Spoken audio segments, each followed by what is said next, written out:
आज तो एक वादा करो कि यहाँ पे जितने भी बच्चे बैठे हो, हर एक बच्चा राहुल मेघवाल जी का वायरस लेके जाए। क्या हुआ इससे? एक पिक्चर थी सलमान खान की, उसमें वो एक आर्मी का ऑफिसर होता है, वो बोलता है कि जब भी वो किसी की मदद करता है तो वो कहता है 3 लोगों की मदद करो और उन 3 लोगों से बोलो कि वो और 3 लोगों की मदद करें। एक छोटा सा एग्जांपल देता हूँ। 2 साल पहले मैं रात को यहाँ से माउंट आबू जा रहा था और बहुत डेयरिंग काम था, रात को 2 बजे जा रहा था। तो मेरी गाड़ी है, जो गाड़ी है उसकी हेडलाइट कितनी दूर जाती है, गाड़ी की रोशनी कितनी दूर तक जाती है? यहाँ से माउंट आबू तक पूरी रोड थोड़ी रोशन रहती है। जैसे जैसे आप बढ़ोगे, आपके इरादे आगे बढ़ेंगे, आप फौलादी शक्ति से आगे बढ़ोगे, आपकी वो रोशनी आपको आगे ले जाएगी। तो जीवन में एक चीज बनाओ, आप सबसे फौलादी हैं आपके मजबूत इरादे। अभी जैसे इन्होंने बताया, एक किताब है रोंडा बायन की, the secret, the greatest secret. एक पिक्चर आई थी शाहरुख खान की जिसमें बोला था कि अगर आप शिद्दत से किसी चीज की चाहत करते हो, मान लो आपने सोच लिया कि मैं कलेक्टर बनूंगी, तो पूरी कायनात साजिश करती है, पूरा ये यूनिवर्स, पूरा ब्रह्मांड साजिश करता है कि ये बच्ची कलेक्टर बने, ये लड़का कलेक्टर बने, ये आईपीएस बने, ये बहुत बड़ा उद्योगपति बने। ठीक है। और एक चीज जीवन में ध्यान रखना, आप जितने भी तरक्की करने वाले लोगों को देखोगे, हर आदमी बचपन में गरीब या कमजोर था। सबसे बड़ा मोटिवेशन है भूख। क्या है सबसे बड़ा मोटिवेशन? भूख। अगर आपके पास 2 वक्त की रोटी नहीं है तो आप जद्दोजहद करोगे कि यार मेरी आने वाली पीढ़ी के पास इतना हो कि 10 पीढ़ी तक उसको कमाना नहीं पड़े।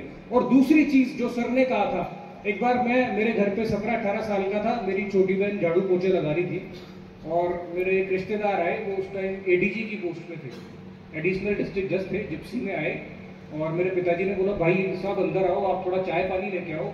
हमने बहुत मिन्नतें करी, वो उन्होंने ऐसा दिखाया मैं बहुत व्यस्त हूँ और मैं बहुत बड़ी पोस्ट पे हूँ, तो वो बाहर चले गए। तो मेरी सिस्टर मेरे पिताजी के पास आई और रोने लगी।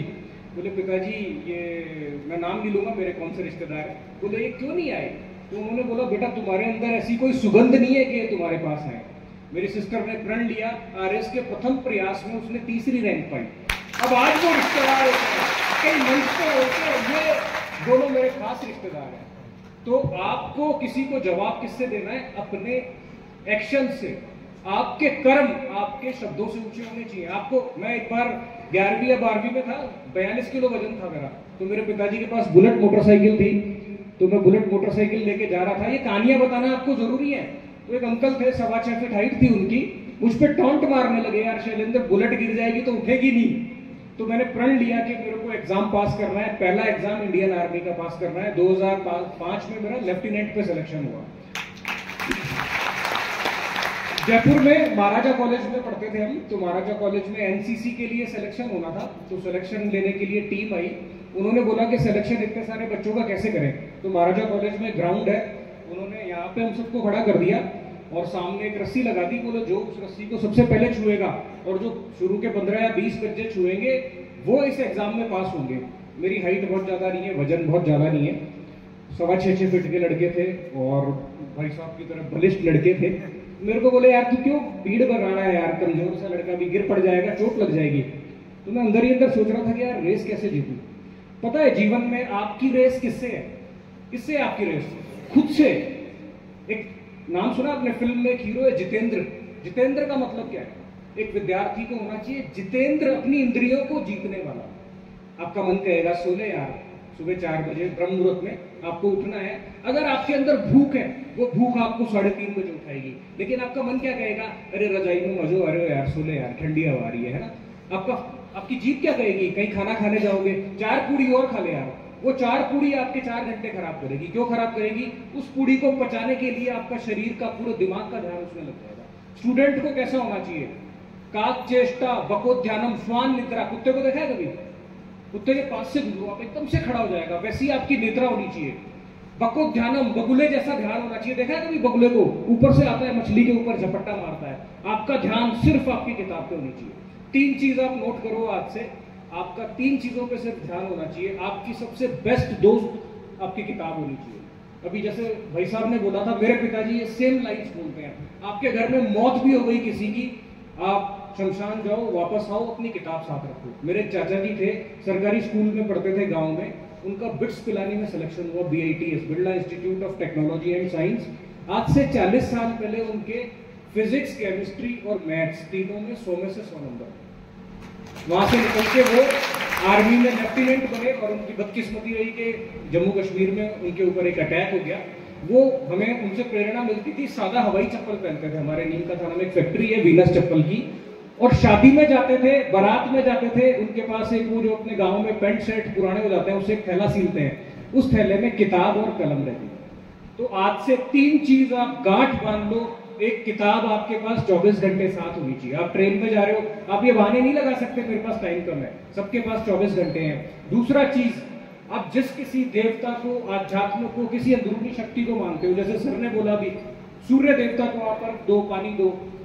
प्रकृति आपके साथ कभी अन्याय नहीं करती। करती है क्या? आप सूर्य देवता के सामने खड़े हो जाओ, वो बोले कि नहीं मैं तो राहुल जी को ज्यादा धूप दूंगा, या मैं मोदी जी को ज्यादा धूप दूंगा, इनको कम दूंगा। प्रकृति आपके साथ कभी अन्याय नहीं करती।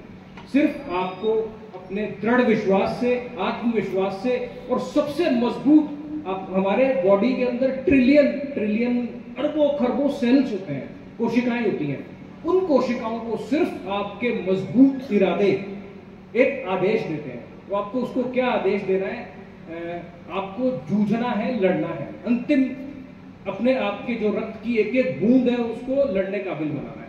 और यहाँ पे जितने भी बच्चे बैठे हुए, अभी सर ने भी एक बात कही थी, मैं इससे वाकफियत रखता हूँ, हर बच्चे को सरकारी नौकरी नहीं मिल सकती, और सरकारी नौकरी मिलना कोई लक्ष्य नहीं है। आज मैं सरकारी नौकर हूँ, 15 साल हो गए मुझे, लेकिन अब मुझे राहुल मेघवाल बनना है।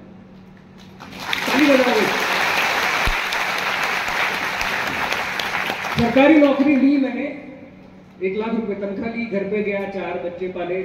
आपने समाज को क्या दिया? आपने, प्रकृति आपसे कभी कुछ लेती है? चलो एक छोटा सा एग्जांपल देता हूं आपको।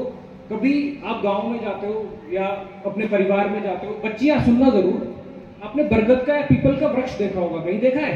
कहीं मंदिर के किसी कॉर्नर पे उगा रहता है, वो बीच में जड़ उगी रहती है, आप उसको उखाड़ दो दोबारा उग जाता है, ठीक है? उससे एक शिक्षा मिलती है। उसका बीज देखा है कभी आपने? बीज देखा है बरगद का या पीपल का? बीज देखा है किसी ने? बहुत छोटा सा होता है। कितना सा होता है? आपकी एक सुई की नोक के बराबर होता है, लेकिन जैसे ही उसको उगने का मौका मिलता है वो पत्थर चीर के बाहर आ जाता है। देखना कभी आप, कभी मंदिर की या किसी पुरानी बिल्डिंग की दीवार पे देखना। और शायद सबसे बड़ा भारत में अगर कोई वृक्ष होता है वो बरगद का वृक्ष होता है।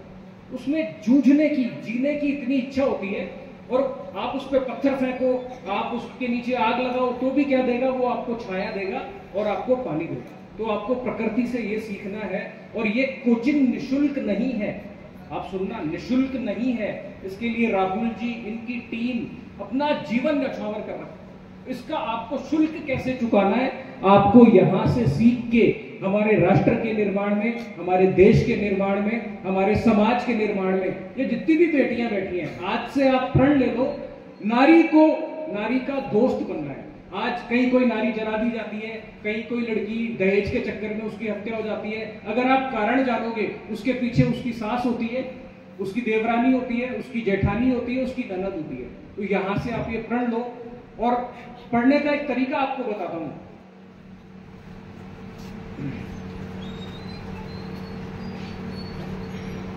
जो भी स्कूल में आपको किताबें मिली, मेरे पिता की कहानी आप जैसी कहानी है। और अभी कुछ दिन पहले पिक्चर देख रहा था, 12th फेल, किसने देखी है? एक कोशिश करेंगे कि यहाँ पे हर एक बच्चे को 12th फेल दिखाई जाए। सर आपने देखी है? एक आईपीएस है जो चंबल के बीहड़ों में से निकल के आईपीएस बने, उनकी वाइफ है श्रद्धा जोशी। मनोज शर्मा एक आईपीएस हुए हैं जो आजकल महाराष्ट्र कैडर में है। एक बीहड़ में चंबल के गांव से निकले हुए वो आईपीएस बने। मैं मेरी थोड़ी सी कहानी बताता हूँ। मेरे पिताजी एक कच्चे मकान में रहते थे। जब वो 15 वर्ष के थे तो 2 टाइम का खाना नहीं था। आप बीकानेर से हैं, मैं नीम का थाना से हूँ। हमारे गाँव में आज से 40 साल पहले भी 500 फीट नीचे पानी था। सुबह मेरी माता को और मेरी दादी को उठना पड़ता था 4 बजे पानी निकालने के लिए, और 400 फीट नीचे बाल्टी से पानी निकालते थे कुएं में से।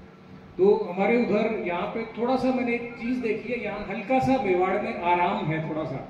उधर मैं देखता हूँ तो सुबह 4 बजे बच्चे खेत में दौड़ते हुए मिलते हैं। एक यूनिक चीज आपके साथ है, कभी आपने महसूस किया? पूरी धरती पे करीब 8 अरब इंसान है। उन 8 अरब इंसान में कुदरत ने सबके साथ एक बहुत तगड़ा न्याय किया है। आपने देखा वो क्या न्याय है? 2 न्याय कुदरत ने किए हैं। एक तो आप यूनिक क्रिएशन हो। कभी आधार सेंटर पे गए हो आप? आधार पे गए हो आप, आपके अंगूठे से सिर्फ आपकी आईडी खुल सकती है। अगर राष्ट्रपति जी आ जाए, वो अंगूठा लगाकर आपकी आईडी खोलें तो खुलेगी क्या? इसका मतलब कुदरत ने हर एक इंसान को एक स्पेशल उद्देश्य के लिए बनाया है।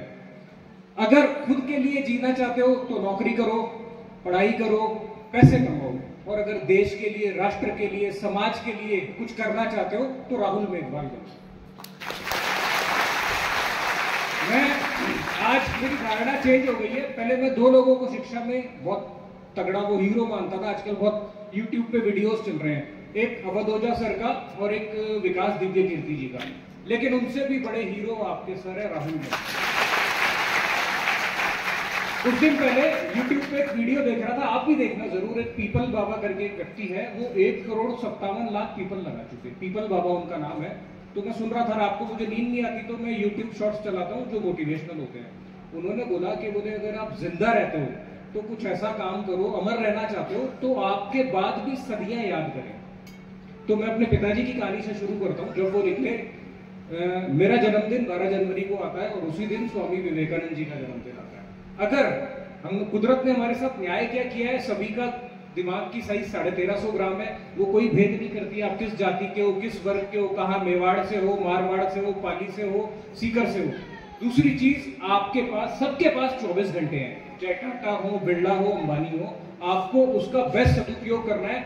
और हमें यह सोचना है, आपने किसी ने एनसीईआरटी की किताब पढ़ी है?